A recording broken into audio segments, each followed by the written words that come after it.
Welcome to the Reality Revolution. I am your host, Brian Scott, and I'm excited to read another Neville Goddard lecture that I haven't seen very much on the internet or on YouTube. This one comes from 1969, Simon Lifts the Cross, delivered on March 17th, 1969. Here he explains the powerful symbolic meaning of Simon, who in Scripture follows behind Jesus and lifts the cross for him. There is actual symbolism that comes from this, as we learn from all Neville stories, and this lecture is very practical and addresses the imagination as well as the promise. Simon lifts the cross. I think you will find this very practical tonight, but to me the most practical book in the world is the Bible. We are told they found one whose name was Simon, and they laid on him the cross to carry it behind Jesus. Well, the word Simon in Scripture means to hear with understanding and then to consent to what you have heard. You may hear it and deny it. That's not Simon. Simon is one who hears and consents. He agrees to what he has heard. Now, who is Jesus? For he carries the cross behind Jesus. The gospel tells what happened in the soul of Jesus, events that were seen and heard by none save by him. Through these experiences, he gained the certainty that he was the Son of God and eventually God himself. The story is told, and few will accept it for his interpretation of Scripture, of the secret of Messiah, as against the interpretation of the priests, were poles apart. But Simon understood what he heard and could follow it, and now he carries the cross. I hope tonight that everyone in this room could call himself or herself a Simon.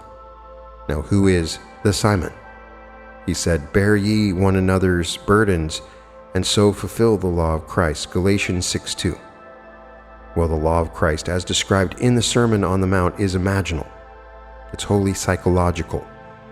You've heard it said of old, "You should not commit adultery." But I tell you that anyone who looks lustfully upon a woman has already committed the act in his heart. Matthew 5:27. Well, the word heart and the word self are synonymous in the Bible. When we speak, "and he said in his heart," he is saying to himself. When we are told he communed with his own heart upon his bed, he is communing with himself. He has already committed the act when he looks lustfully on another. So the whole law of Christ is mental, it's imaginal. Now he carries the burden, for inasmuch as you do it to one of the least among one of these, you do it unto me. Matthew 25:40. So Paul makes the statement, from now on, we regard no one from the human point of view, even though we once regarded Christ from the human point of view, we regard him thus no longer. 2 Corinthians 5:16. He saw the meaning of Christ, that Christ was the pattern buried in every child born of woman. That is the pattern. So he could not see a little Christ. He saw the universal Christ, the cosmic Christ, buried in everyone in the world. There's only one Christ. So when you do it to anyone, you're doing it unto me. Now the one who heard and believed, he's called Simon.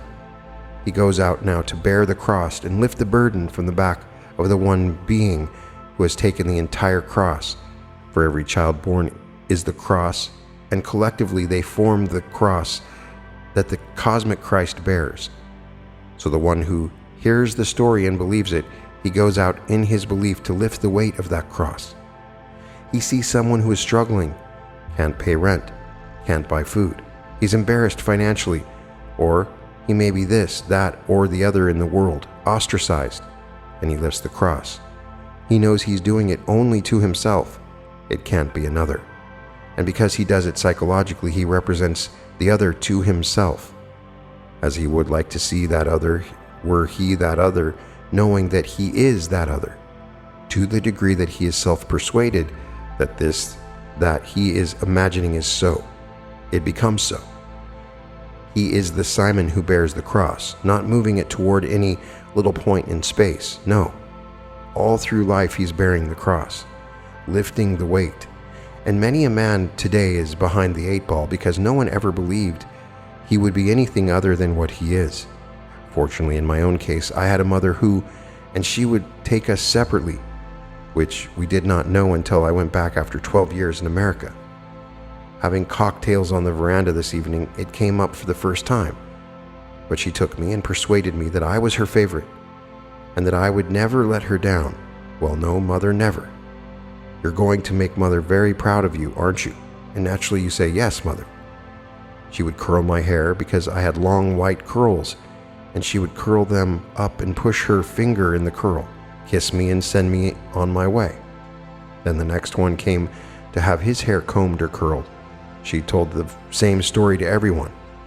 But because it was Mother's secret, you couldn't violate Mother's secret, and each grew into manhood believing he was the favorite. We were not going to set a little enmity among the brothers and tell the others that we were the favorite. We couldn't betray Mother's trust.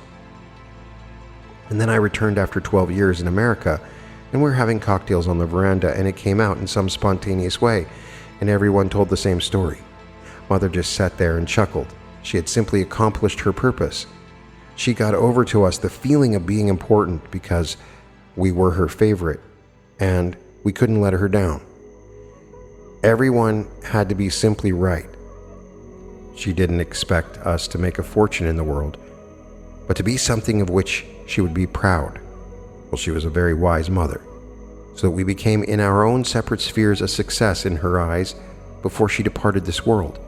And many a man today is what he is in the gutter, because no one ever believed he would be anything other than where he is today. So I say, if we really hear the story and believe it, that there is only one being, there seems to be 3.5 billion, but there's only one being, and there's one real cross made up of all the bodies in the world. So every child born of woman is that cross, and the being that animates that child is Christ Jesus. So I can't do to any child in this world, whether it be a little infant or one departing this world, that I am doing to another. So bear ye one another's burdens, and so fulfill the law of Christ. For in as much as you do it to one of the least among one of these, you have done it unto me. Well, if you believe it, then you are bearing the cross, because you put it into practice. If you hear it, but you don't really believe it, and you're so engrossed in your own little world, so that let him take care of himself, you see him as another, you don't see him as projection of yourself. So if you really believe this story, you'll become Simon, and Simon bears the cross. He is the one who finds the child, for Simon in the Spirit comes into the temple, and as the parents bring the little child into the temple, Simon takes him up in his arms and said, Lord, let now thy servant depart in peace, according to thy word, for my eyes have seen him, the salvation of God. Luke 2:28. Well, read now the 52nd chapter of Isaiah, where the little child symbolizes the unveiled arm of God. The unveiled arm is the symbol of his creative power, and the child symbolizes that power. 52:10. So he takes it up in his arms, and now he wants the promise to be kept. Now let me depart in peace, for I have seen the salvation of God. And in this wonderful 52nd chapter, it speaks of the unveiling of the arm of God, which is the salvation of the world. So here, as the arm is unveiled, and you'll have this experience, where the entire arm is unveiled, and it would seem to you that one betrayed you, because someone came in following the betrayal and unveiled the arm. What did Judas betray? He betrayed the messianic secret of Jesus, and the place where he might be found, for he heard the secret and he betrayed it. And he betrayed where he might be found if you could still find him there. Well, they found him there. It all takes place within us. So there must be someone who must first hear the secret and tell the secret. I have betrayed it by writing my book called Resurrection. I betrayed it from beginning to end, so I have played the part of Judas. I experienced it, and that was the part of Jesus. Then I told it in print, so that everyone coming behind, when I'm gone from this sphere, and the unborn generations coming in, if the book is still available, that they will see the secret. So who did he betray? He betrayed the secret, the messianic secret, which was unlike what the priesthoods of the world believe. They believe in a man, a little man, coming from without, who is going to save them. And it isn't so at all. He comes from within because he's a pattern. The pattern erupts within man, unfolds within man, and as it erupts within man, he knows by this experience he is the Son of God because he knows his scripture. He goes back and he searches to find that here it dovetails with all that was foretold. He continues the experience to discover that he's not only the Son of God, he is God himself. For now the Son, David, calls him Father. And now he tells it to everyone who will listen. The one who hears it with understanding and accepts it consents to it. He becomes the Simon who will now pick up the cross and ease the burden from the back of the cosmic Christ. So you meet someone in the world who is unemployed. Instead of passing the buck and passing by, stop in your tracks and represent him to yourself as being gainfully employed. Persuade yourself that he is gainfully employed. You meet someone who is in some way limited, then represent him as being exactly what you would like him to be, to set him free from what he seems to be. Then you are bearing the cross. So bear ye in one another's cross, and so fulfill the law of Christ. For there is a law, and the law is all imaginal. So everyone goes out to fulfill. If he hears it with understanding, and having heard it with understanding, he consents to it. Well, I can hear something I understand, but I may not agree with it. I may say that it's stupid, it's silly. Well, this is the most incredible story that could ever be told man. So when you hear it, if you're a brilliant mind, it doesn't mean that because you're a brilliant mind that you'll accept it. You'll understand it if you have intelligence, but you may completely discount it. And the more brilliant men are today, it seems the more they discount it as a myth. They can't believe for one moment this story is true, and yet it is true. Everyone who accepts it will one day experience the entire gospel unfolding within himself. For the gospel is nothing more than that which happened within the soul of Jesus. Well, Jesus means Jehovah, and Jehovah is the Lord. Well, Jehovah is in man, which is I am, so that everyone, when he hears it with understanding and experiences it, is Jesus. If I use the word Jesus and you think of a man 2,000 years ago, and you don't see the Jesus in everyone, he's sound asleep and carrying a tremendous burden while he's asleep. If you have accepted the story and you're beginning to stir, you're beginning to awaken, you will lift the burden from the back of Jesus, and you will carry it because he walks behind Jesus. So you're told they seized Simon, and having seized him, they placed upon him the cross, that he could carry it behind Jesus. So he carried the cross. It only means the individual in the world, any individual who hears with understanding and consents to what he has heard. Well, if I really consent to it, I can't pass by anyone and not do something to lift the burden. So they come to the door, and you might say to them, "No, I don't have what you ask me," or "I don't need your books." So they come to the door and want to sell you $100 worth of books or $100 worth of magazines. All right, that's their little game. They've got to make a living. They've got to pay rent. Maybe they're married and they have an obligation to their family. So you say no physically to their appeal. But as they leave you inwardly, you see them successful. And as they leave your world, you persuade yourself that they are as you represent them to you. To the degree that you are self-persuaded, they will be. But they don't know that you've done it. They need not know that you lifted the cross for them. They will go on, and things will happen in their world, and they will actually become what you have seen them to be. They will not have the slightest idea who did it. Well, who did it? Christ did it. Because there is only Christ in the world. You take no credit because you're only doing it to yourself. The whole vast world is yourself pushed out. So representing anyone to yourself as you would like them to represent you, then you are simply lifting the entire burden of the world. So when he comes in and he picks up the little infant, which is called a sign in the Bible, it represents the creative power of God, the unveiled arm of God, and that arm creates everything in the world. And when it's unveiled in you, you can't fail. Whatever you imagine will come to pass.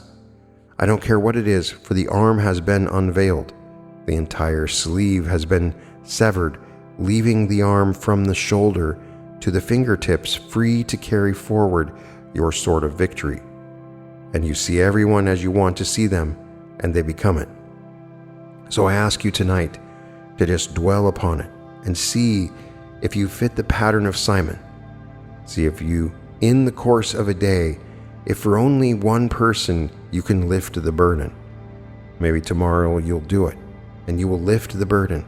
Don't let it remain, because you're only letting it remain upon your shoulders. There is no other.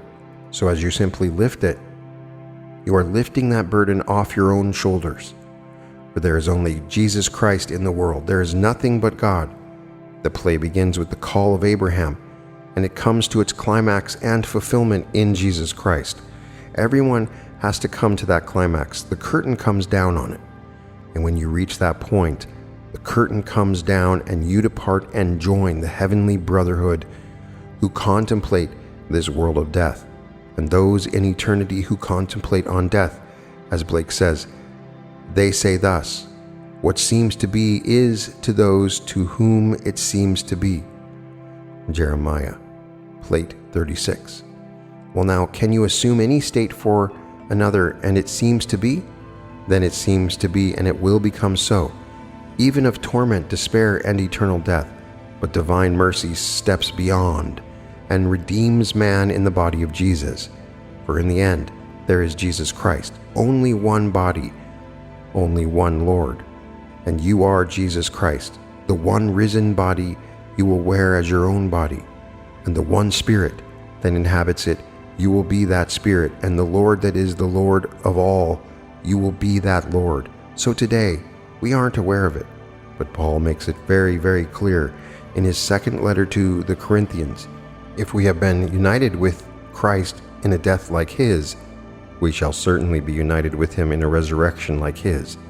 Romans 6:5. You see the difference in tense? That we have all died with Christ, but we will all live with Christ. That's in the future. Well, it comes when the pattern contained within man erupts, when it unfolds, and the story as told in the gospel unfolds within a man, and he is Jesus Christ. Now, whenever he tells this, there's always a sneer, the laughter, because they know him by reason of his physical origin. They do not know him by reason of this spiritual birth. They only see the outside man and the judge from appearance. They know him and they can trace his origin right back to his little beginning. So what is he doing making these bold claims? For that's blasphemy. The claim he must make for having had the experience. So he tells it, and a few will believe him, and of the few who will believe him, he will get a number of them who will become Simon, to lift that burden and transform lives as he meets them in this world, no matter what it is. So you want X number of dollars, or you want so-and-so, this, that, or the other. He simply hears. That's all that he does. He hears as though you told him that you had what you really asked him to hear. And he goes his way believing that what he has heard mentally is a physical fact, to confront you in the not distant future, bearing witness to that state. Or maybe he will hear it through the grapevine that it has worked, but he doesn't seek praise, no thanks. He knows it must come into being. So he's lifting the burden, lifting the cross. So he carries the cross behind Jesus. He hears the pattern, and he believes in the pattern, and that's believing in Jesus, not a man. You believe in the pattern of salvation, then you believe in Jesus. Well then, if you really believe it and everyone contains that pattern and everyone is Jesus, you can't leave anyone distressed. Yet you do not give them one nickel from your pocket. You do it all in your imagination, because you could give them from now to the ends of time and not give yourself.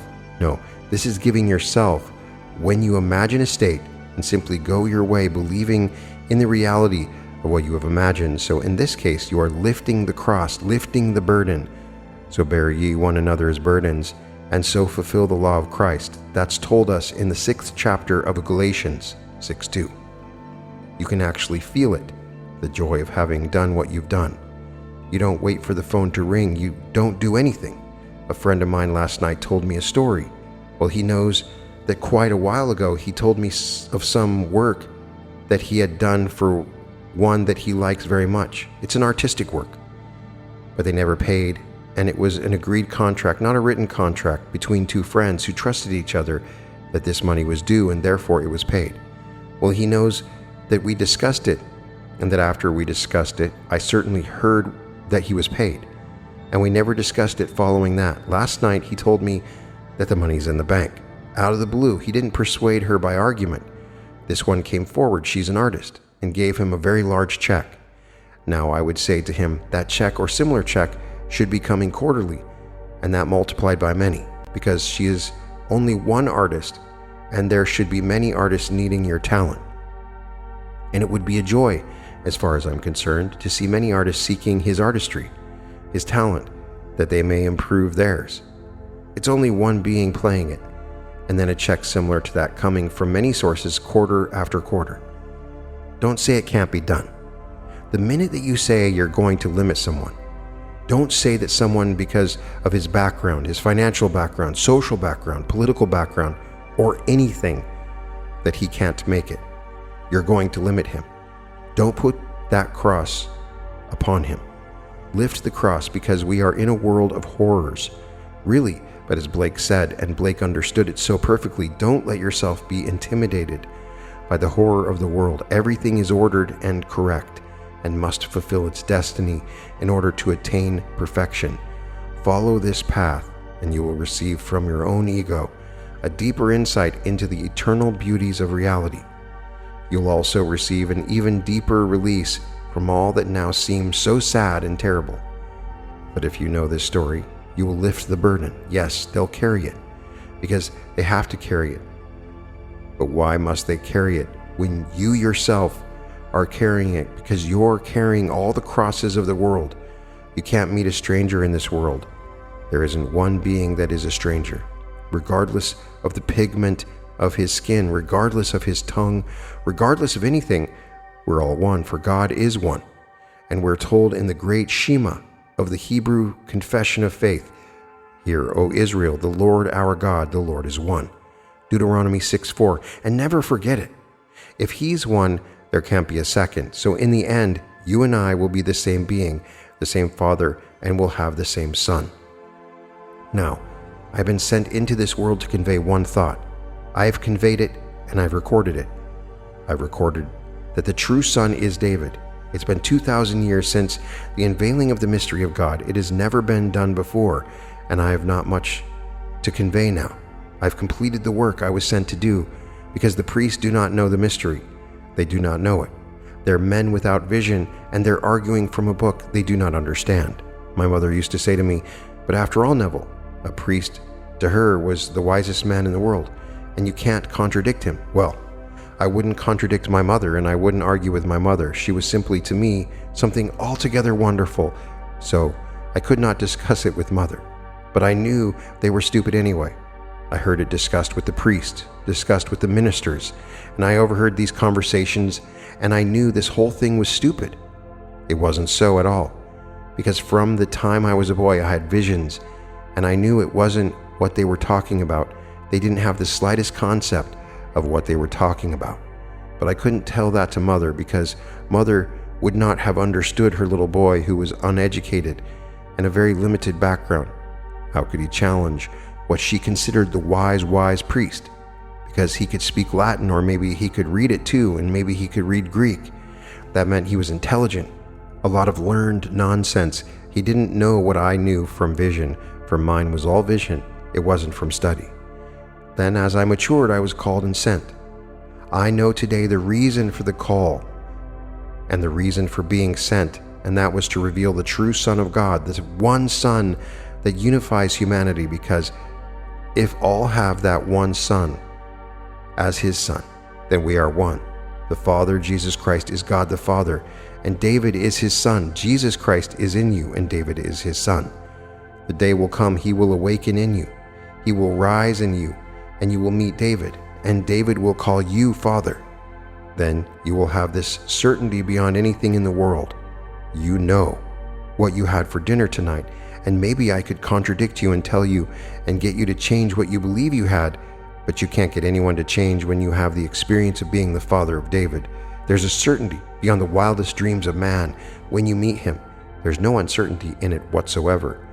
Well now, if everyone has this identical experience, then are we not one? If we all have the same Son, we are the same Father. So tonight, the practical side of this is to go out and to the best of your ability play the part of Simon. May I tell you, you aren't neglecting yourself, because the one you are helping is yourself. But aside from that, it comes back to the center from which it came. As the story of Job tells us, when he prayed for his friends, his own captivity was lifted. So while he was locked in his own little desire to free himself of the sores and the pox and all the things that befell him, when he forgot himself completely and prayed for his friends, all these things disappeared, and then all that he lost returned to him 100-fold. So when I pray for my friends, my own captivity is lifted. The cross becomes lighter, and finally, it's just light itself. So take my yoke upon you and learn from me, he said, for my yoke is easy and my burden is light. Matthew 11:30.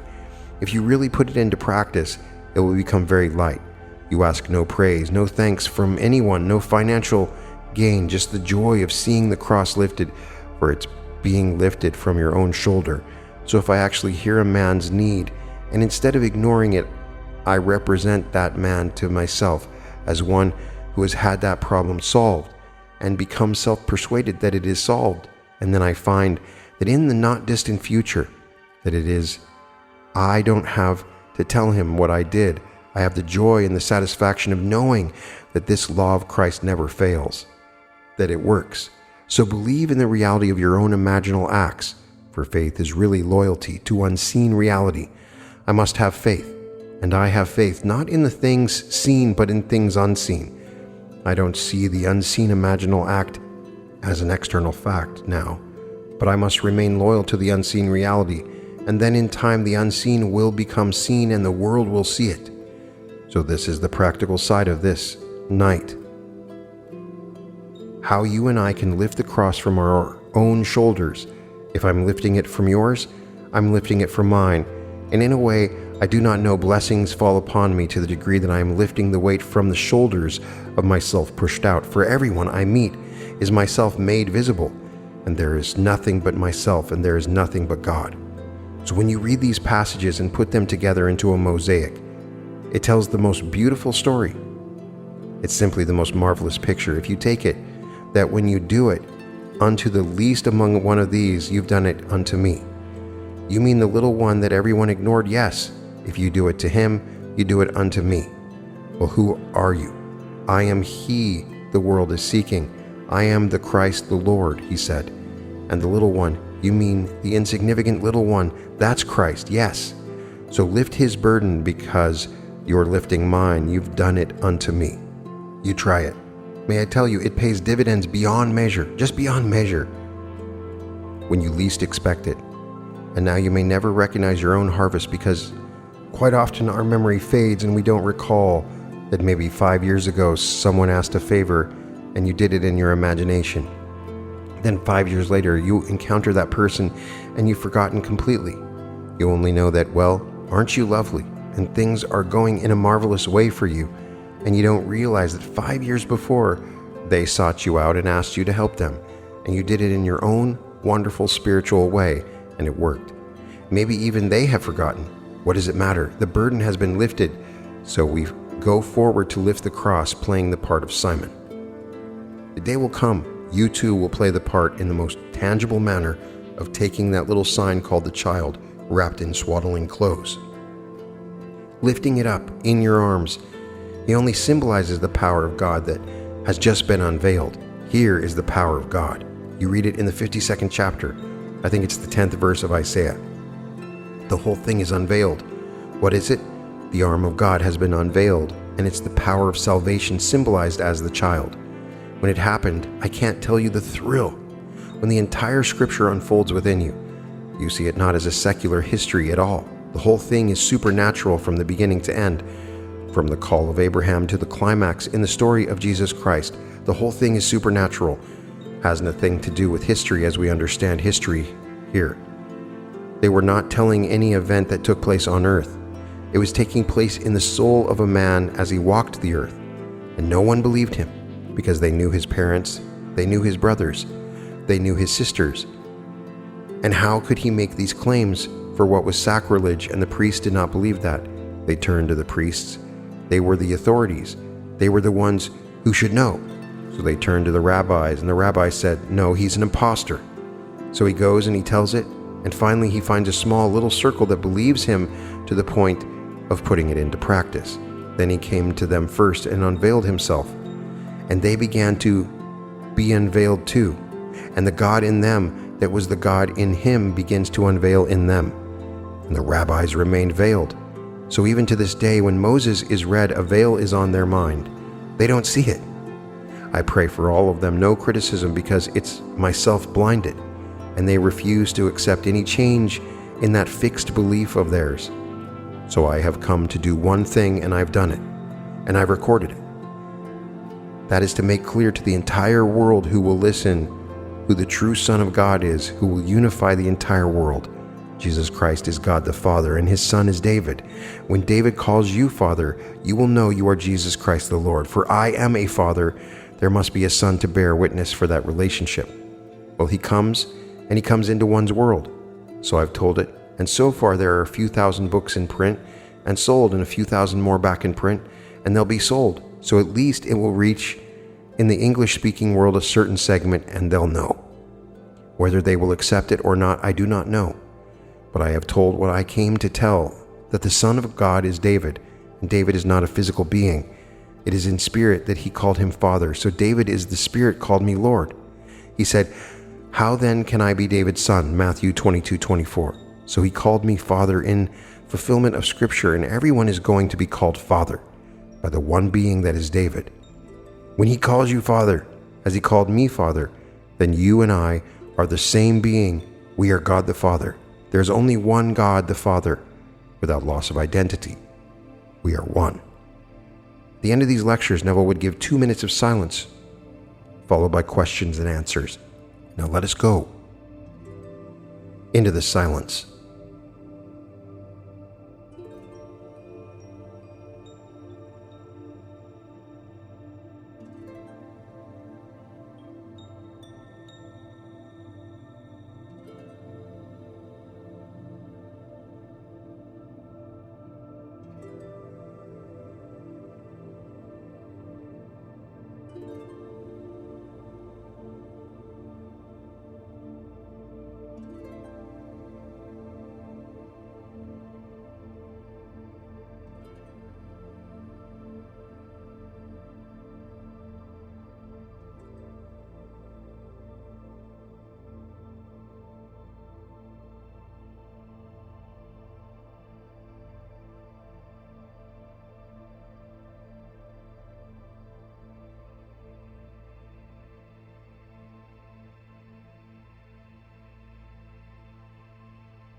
Now, are there any questions, please?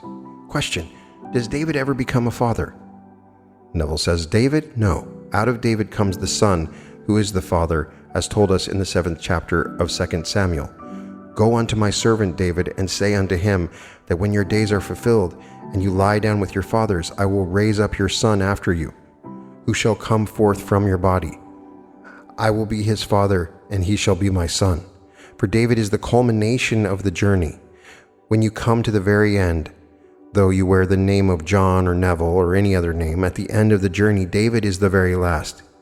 He was all anyway because he's played the part that you willed him to play because all that you've done, you did it, and David is the culmination.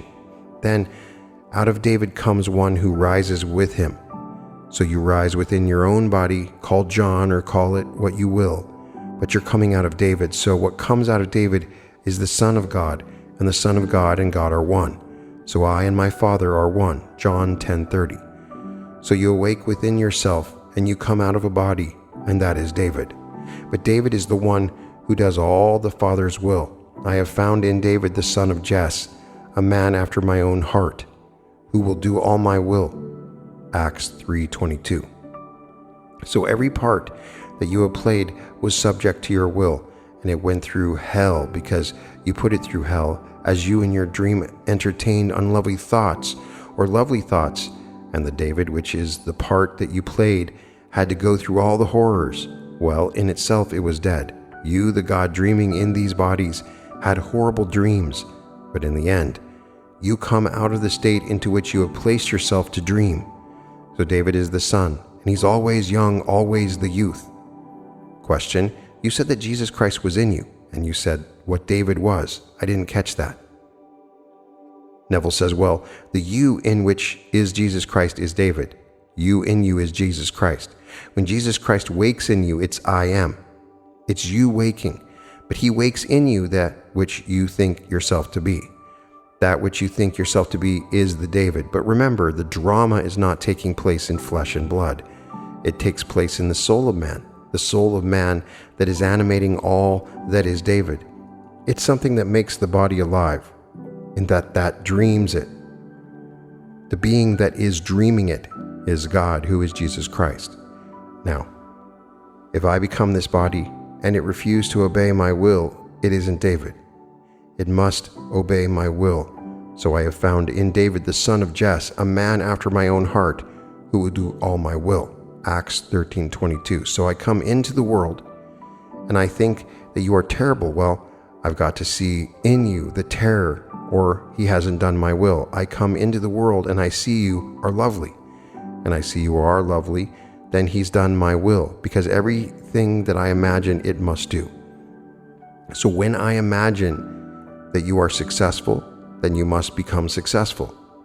He's done my will. Because no one sees me, I am spirit. I am spirit invisible to mortal eye. But when I actually assume that this is so-and-so, and that is so-and-so, and it must become so-and-so for it to do my will.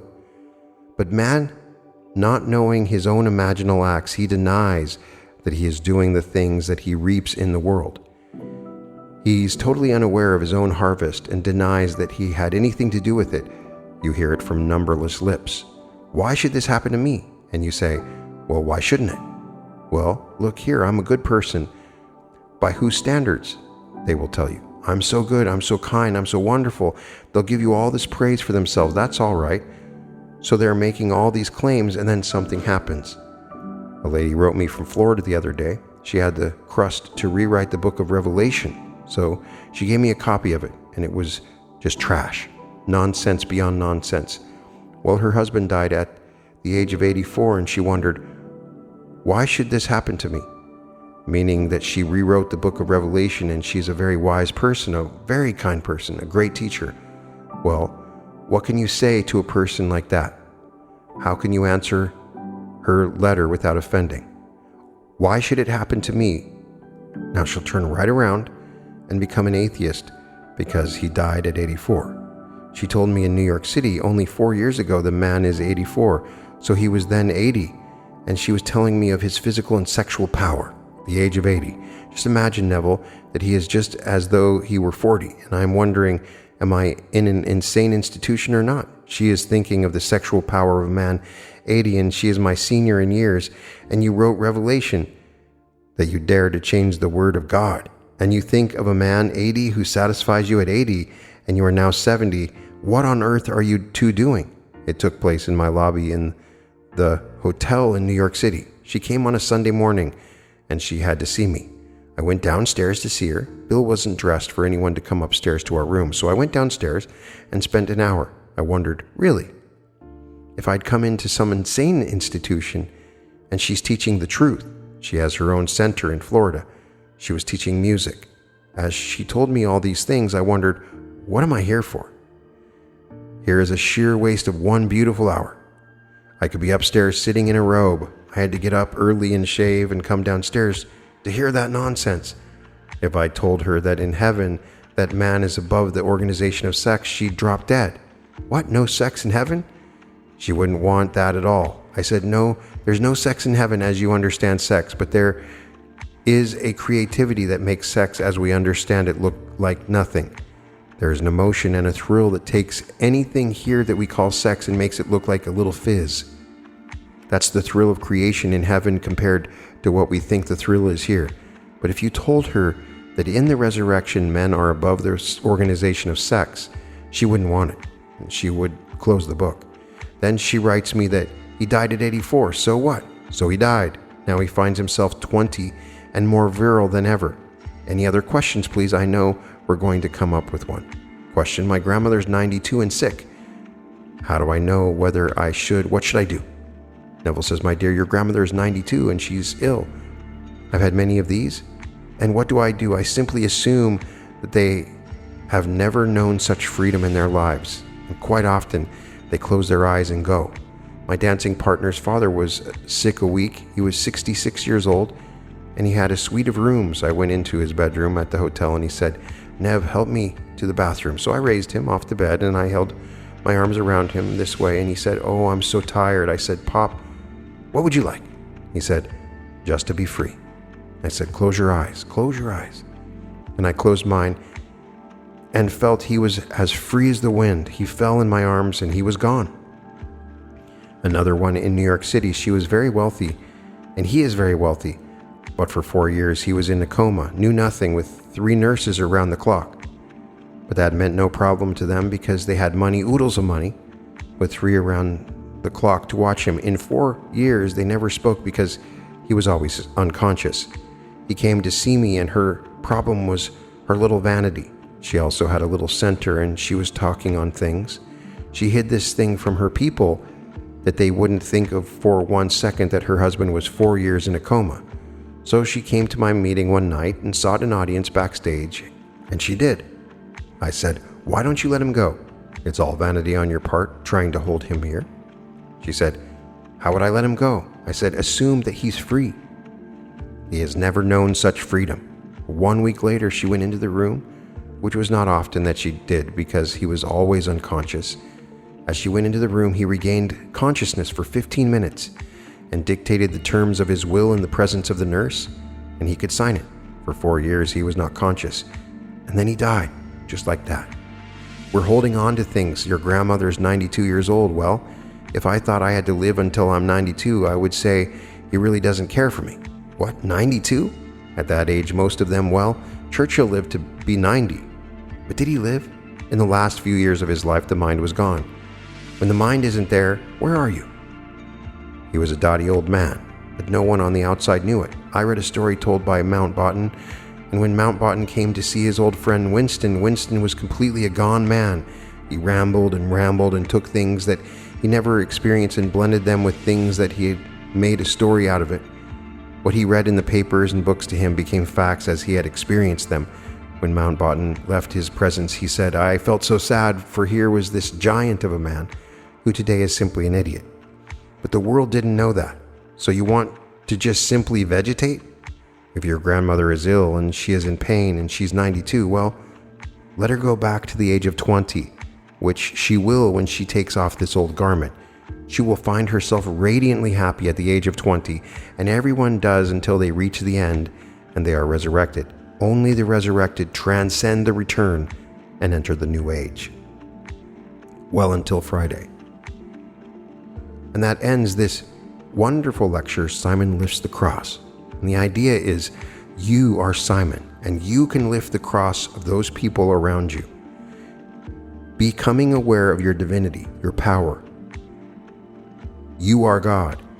And so if you're aware of this, if you're truly aware that your imagination creates reality and you have this power, when you go out into the world and you see people that are struggling, you see people that are sick or struggling, you see them differently.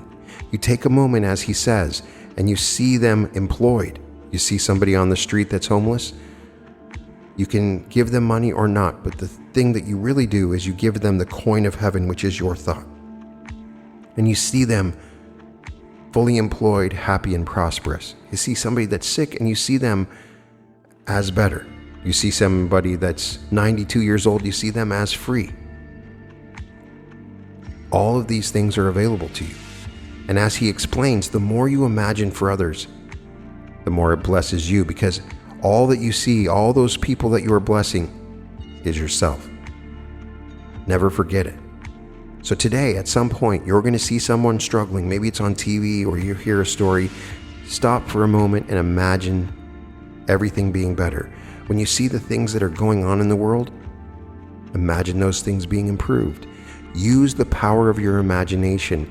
You are the key to lifting the cross of all those around you.